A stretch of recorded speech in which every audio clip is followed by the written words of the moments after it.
Assalamualaikum warahmatullahi wabarakatuh, guys. Kembali lagi bersama saya Iqbal Bandar Daging Jakarta. Di sini saya ingin menjelaskan langsung pada poinnya ya, tentang video saya yang ramai kemarin. Di situ saya tidak menjelek-jelekan pedagang kerbau atau saya tidak menjelekkan daging kerbau. Di sana saya itu adalah orang yang paling benci dengan pedagang-pedagang atau oknum-oknum yang nakal ya, yang dimana dia melabelkan daging kerbau itu menjadi daging sapi sehingga mereka bisa menjual daging dengan harga yang murah dan menipu customernya. Jadi saya tidak menyalahkan itu ya. Yang saya salahkan di sini adalah oknum pedagang pasar yang dimana pedagang tersebut membohongi masyarakat dengan cara melabeli daging kerbau menjadi daging sapi sehingga mereka bisa menjual daging dengan harga yang sangat-sangat murah. Jadi saya di sini tidak mendiskreditkan pedagang kerbau lokal atau pedagang kerbau yang jujur. Saya tidak masalah dan saya juga di sini tidak melarang orang untuk membeli daging kerbau. Itu poin.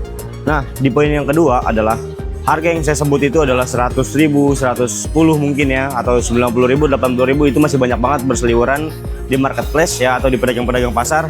Itu yang berdomisili di Jakarta teman-teman, bukan yang domisilinya di daerah-daerah seperti Sumatera atau Sulawesi ataupun di Pulau Borneo atau mungkin di Pulau Bali atau di mana. Saya tidak menyebut itu ya. Yang saya sebut di sini adalah yang berdomisili di Jakarta atau khususnya Jabodetabek. Nah, kurang lebih seperti itu teman-teman. Karena saya sedikit banyak pasti tahu harga-harga daging dari distributor itu berapa, sapi berapa, harga sapi daging lokal itu juga berapa, sehingga saya bisa menentukan. Artinya harga daging sapi itu pasti nggak ada yang di atas, pasti nggak ada yang di bawah 110.000, pasti di atas 110.000 semua, kayak gitu teman-teman. Karena kalau daging sapi lokal ya jarang ada, karena daging itu sama merahnya teman-teman. Jadi untuk membedakan kerbau ataupun sapi itu hanya orang yang profesional atau orang yang ngerti di daging yang bisa membedakannya. Untuk customer awam itu sangat sulit sekali teman-teman untuk membedakannya.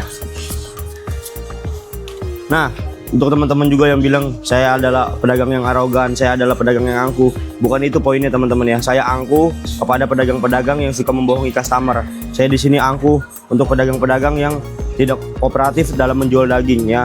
Saya angkuh di sini untuk pedagang-pedagang yang oknum, yang dimana pedagang tersebut adalah oknum-oknum pedagang yang menjual daging kerbau dilabeli dengan daging sapi teman-teman. Itu yang sangat-sangat bahaya. Jadi saya mohon maaf bila itu menyinggung para pedagang. Cuma saya tekankan sekali lagi, maksud dan tujuan saya itu bukan untuk ke sana. Maksud dan tujuan saya adalah saya di sini ingin mengutuk keras perbuatan-perbuatan pedagang-pedagang oknum yang melabeli daging kerbau menjadi daging sapi sehingga dia bisa menipu customer dengan harga yang murah.